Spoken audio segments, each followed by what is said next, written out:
नमस्कार. बाकेट मराठीमध्ये मी अजय तुमचं हार्दिक स्वागत करतोय. जसं कालच्या व्हिडिओमध्ये प्रॉमिस केल्याप्रमाणे स्टॉक्स टू ट्रेड डेफिनेटली घेऊन येणार होतो आणि आज आलेलो आहे. ठीक आहे. तो सर्वांना एक सर्वात आधी डिस्क्लेमर आहे की हे शेअर्स जे मी सांगणार आहेत इन्व्हेस्टमेंट ट्रेडसाठी स्विंगसाठी तुम्ही जो वापरण्याचा प्रयत्न करणार आहात. ठीक आहे. सर्वात महत्त्वाचा विषय सांगतो, एक मोठा महत्त्वाचा डिस्क्लेमर. मी जे सांगतो आहे हे सगळं माझ्या अभ्यासानुसार आहे, माझ्या सायकोलॉजीनुसार आहे. तुम्हाला जर हे ट्रेड्स करायचे आहेत, तुम्हाला जर इन्व्हेस्ट करायचे आहे स्टॉक्समध्ये, तर तुम्ही काय करायचं आहे किंवा तुम्हाला इंट्राडे ट्रेड करायचं आहे, तुम्ही स्वतःहून थोडाफार अभ्यास करा, बॅक टेस्ट करा आणि त्यानुसार तुमच्या मनानुसार तुमच्या स्ट्रॅटेजीनुसार ट्रेड करण्याचा प्रयत्न करा. ठीक आहे. चला आता मग सुरू करूया. सर्वात महत्त्वाचं म्हणजे Deepak nitrite. Actually one of the best stock आहे. 2000च्या आसपास हा जो डीप मारला होता ना त्याने, हा डीप नंतर थोडक्यात काय 4 जूनचा विषय, जेवढे डीप मारतील ते 4 जूनचा विषय, अनएक्सपेक्टेड पोल्स. सो त्यानंतर हा पुलबॅक आपल्याला बघायला मिळाला. इन्व्हेस्ट केला असेल तर चांगली मुमेंटम बघायला मिळाली. 400-500 पॉईंट, 400-450 पॉईंट होताच पर आपण म्हणू शकतो एक पर शेअर एवढी मुवमेंट तुम्हाला होती. सुरुवात आत्ता जर विचार केला तर इंडिसिजन बघायला मिळतो आहे, हे लक्षात घ्या. ठीक आहे. इंडिसिजनचा पाठचं कारण काय आहे? सर्वात महत्त्वाचं म्हणजे ओव्हरऑल ट्रेंड कोणता आहे? डाऊन ट्रेंड, हे लक्षात असू द्या. ठीक आहे. त्याचबरोबर आता जर बाईंगचा विषय असेल 2450च्या वरती जर टिकला तर तुम्ही इंट्राडेला इन्व्हेस्टला विचार करू शकता का? डेफिनेटली येस करू शकता. स्विंगचा विचार असेल तर स्विंगसाठी सर्वात महत्त्वाची लेवलसुद्धा हीच आहे, 2450च्या वरती होल्ड करत असेल. मग आवरली टाईम फ्रेमवरती जाऊन तुम्हाला बघणं गरजेचं आहे. ठीक आहे. इन्व्हेस्ट जवळपास स्विंगचा विचार करायचा असेल तर कोणता? Deepak nitrite one of the best stock आहे. आणि जर 2440च्या वरती होल्ड करत असेल तर बिंदास बाय करा वरच्या याशीने. पण थोडाफार पुलबॅकमध्ये असेल तर लगेच सेल करू शकतो का? पुलबॅकमध्ये येणं गरजेचं आणि जर आलं 2400च्या खालीच तुम्ही पुलबॅकमध्ये सेल करू शकता.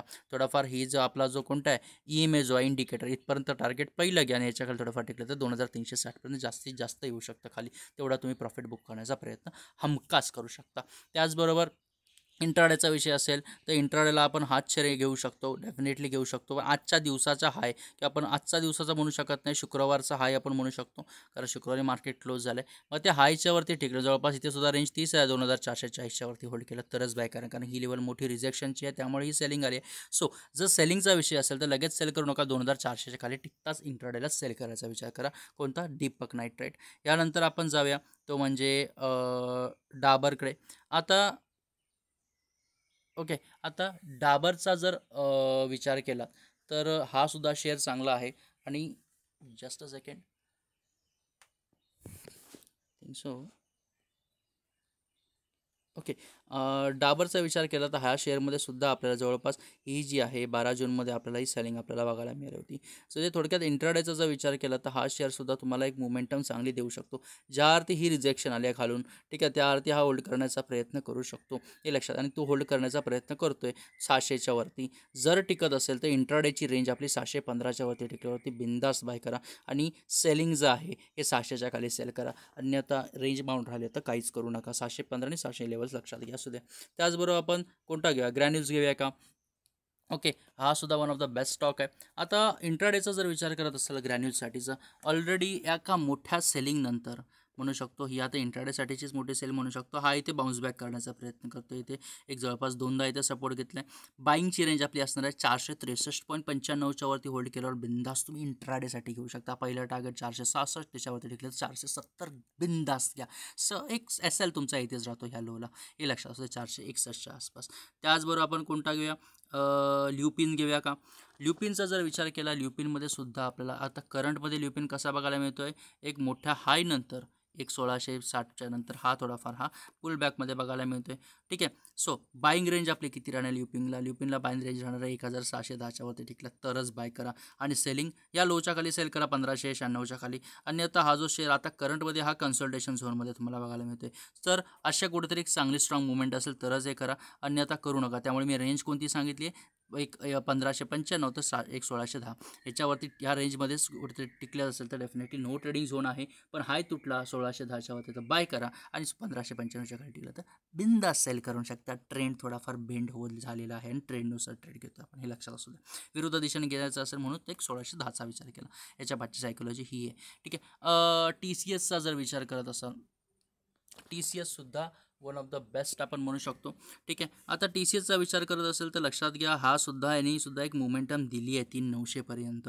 ठीक आहे. आता हे सगळे जे मुवमेंट देऊन हे कन्सल्टेशन झोनमध्ये आहेत. आणि TCS जर तुम्ही इन्व्हेस्टर असाल, इन्व्हेस्ट करायचं आहे स्टॉकमध्ये, या लोच्या आसपास जिथे भेटेल ना एक जवळपास आता करंट रेंज हा इन्व्हेस्टमेंटसाठीचा खूप चांगला स्टॉक आहे करंटसाठी, कारण हा परत वरच्या जाऊ शकतो, हे लक्षात असू द्या.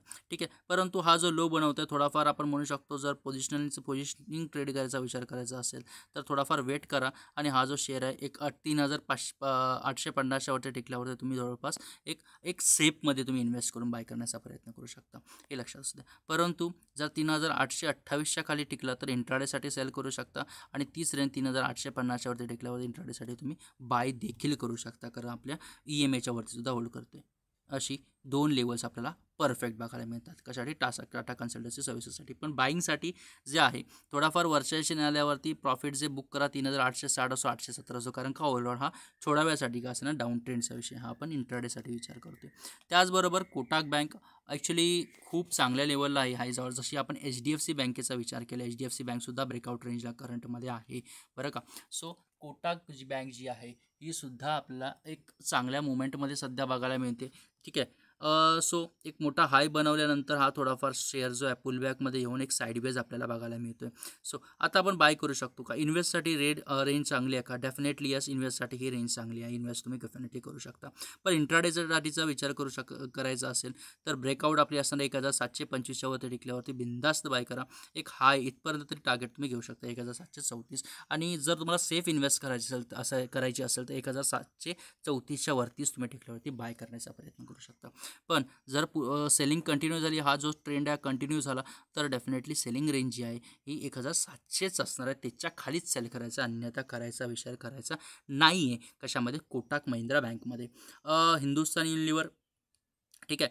आता HULचा जर विचार केला तर खरं सांगायचं असेल तर ही सुद्धा कंपनी जी आहे ही एक जवळपास या एका मोठ्या फ्लोमध्ये जवळपास आपण थेट डेली टाईम फ्रेमवरती जाऊया ह्या स्टॉकमध्ये. ठीक आहे, डेली टाईम फ्रेमवरती आल्यानंतर आपल्याला समजेल काय नक्की विषय आहे तो. लक्षात घ्या, आधी ह्या स्टॉकने जवळपास 2,700चा हाय बनवला होता, त्याच्यानंतर जो आहे हा शेअर आपल्याला एक थोडाफार बिअर मूवमध्ये बघायला मिळाला. ठीक आहे, त्याचबरोबर 2,185 वगैरे एक चांगली रेंज होती या स्टॉकसाठी. त्यानंतर काय झालं बघा, एक मोठा हाय बनवला त्याने, कधी? हे बघा इथे हे मोठा हाय बनवला 2,731ची रेंज परत एकदा त्यांनी टच केली होती, आणि आत्ता हा पुलबॅकमध्ये परत येतोय. सो आपण काय करू शकतो? इन्व्हेस्ट करू शकतो का? Definitely yes. 2,406 मी ऑलरेडी रेंजेस काढूनच ठेवलेले आहेत, त्यामुळे 2,406 एक मोठी रेंज आहे, इथे तुम्ही इन्व्हेस्ट डेफिनेटली करू शकता. इथे इनडिसिजन होतं, त्याच्यानंतर आपला एक निगेटिव्ह कॅन्डल बघायला मिळाली, लो तुटला आहे, तर 2,467च्या खाली तुम्ही सेल करू शकता इंट्राडेला.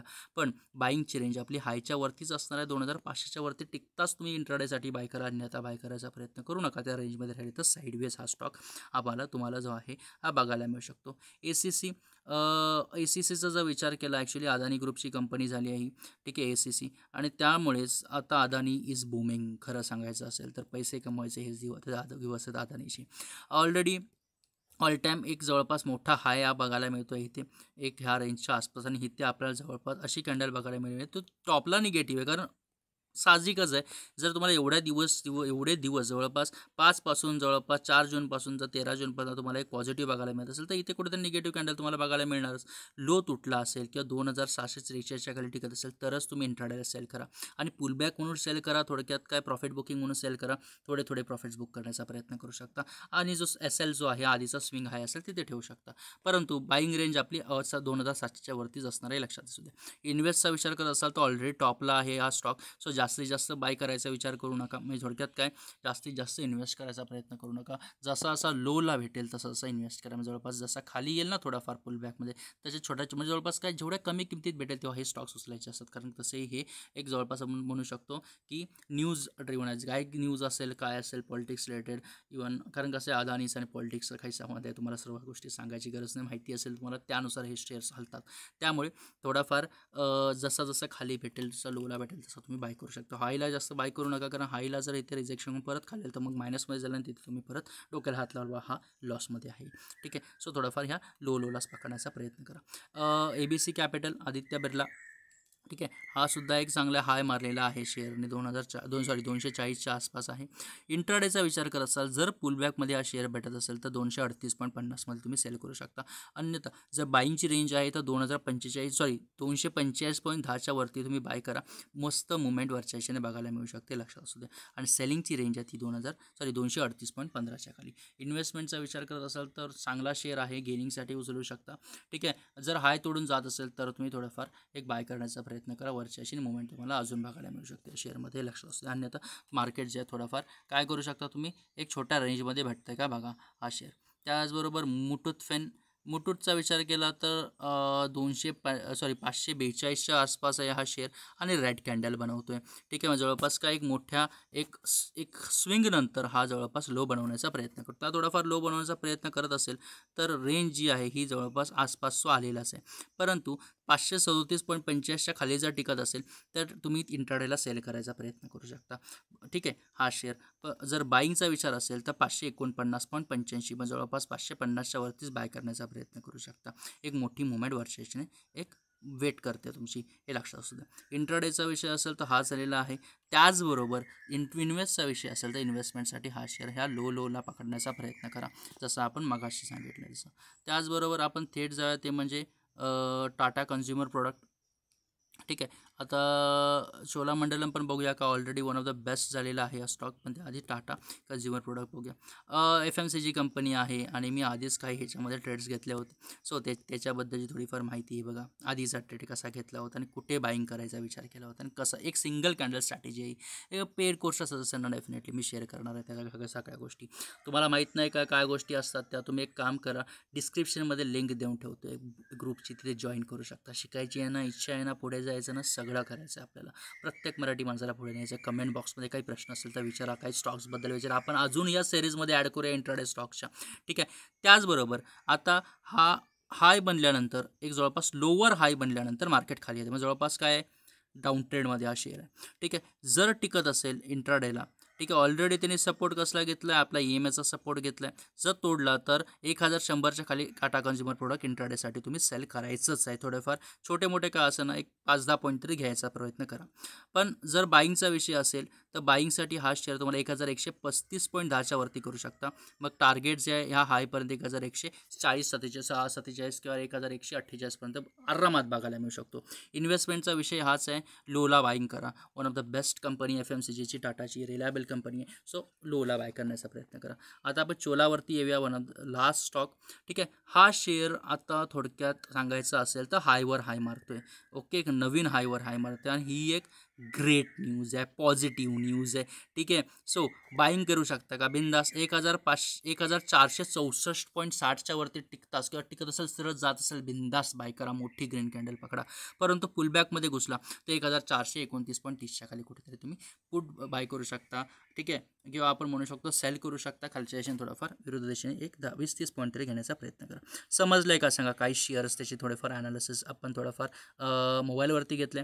बट समजलं असेल तर लाईक करा, शेअर करा, चॅनलला सबस्क्राईब करा, थोडीफार सायकोलॉजी शेअर करण्याचा प्रयत्न करा. सगळ्या गोष्टी शेअर करत शकत नाही कारण आपले सबस्क्रायबर नंबर खूप खाली आहेत. वाढवा, हजारांमध्ये न्या. ज्यावेळी न्याल त्यावेळी सगळ्या गोष्टी उघडकीस आणतो तुमच्यासमोर, सगळ्या गोष्टी सोडतो. ठीक आहे, आता माझ्या मते इथे तुमची मी रजा घेतो मित्रांनो. ओके, धन्यवाद.